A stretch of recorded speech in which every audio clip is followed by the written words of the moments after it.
Alors, dans le cadre du travail qu'on fait avec l'éditeur, on se réunit en commission pour co-construire les outils. C'est-à-dire qu'on va réfléchir sur nos besoins, sur l'offre, sur les nouveaux modules, pour pouvoir en amont définir vraiment les besoins des collectivités et les attentes pour que l'offre ainsi développée par l'éditeur soit vraiment en adéquation avec les besoins de l'ensemble des collectivités et qu'elle réponde au mieux à l'ensemble des clients. Et éviter derrière des demandes d'évolution postérieures sur l'outil pour être tout de suite en adéquation avec les attentes et aussi avec ce que souhaite l'éditeur dans sa gamme d'offres.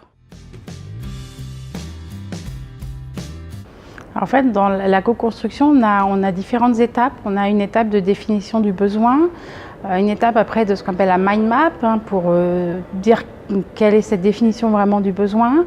Ensuite, on a des étapes de maquettage produit où on nous montre un petit peu le maquettage du produit avec des allers-retours. Une première étape de développement et après des ateliers utilisateurs en fait où là, on va mettre nos utilisateurs dans nos collectivités devant la solution avant même qu'elle soit finalisée totalement.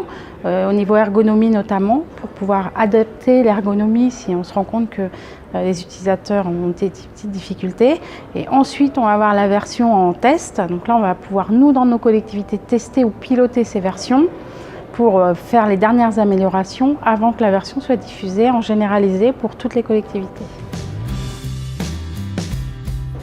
Alors en fait, on prévoit des rencontres entre l'éditeur et puis les collectivités dans un site où là, on va vraiment travailler dans des ateliers de définition du besoin, de traduction de ce besoin par l'éditeur. Et puis ensuite, l'éditeur va commencer à faire du maquettage.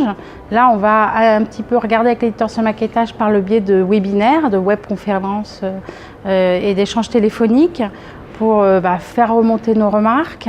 Ensuite, l'éditeur va faire une version développée qu'elle va faire tester aux collectivités par des utilisateurs de collectivités, là encore par webinaire, avec un ergonome qui va regarder si l'utilisateur a des difficultés ou voilà, des choses plutôt pratico-pratiques intéressantes. Et ensuite, il va y avoir une version qui va être développée. Là, on va se re-rencontrer souvent sur site avec l'éditeur pour une présentation des développements, pour de nouveaux échanges, avant d'avoir une version bêta qui nous est livrée et où là, on va pouvoir vraiment la tester avant que cette version soit diffusée à l'ensemble des collectivités.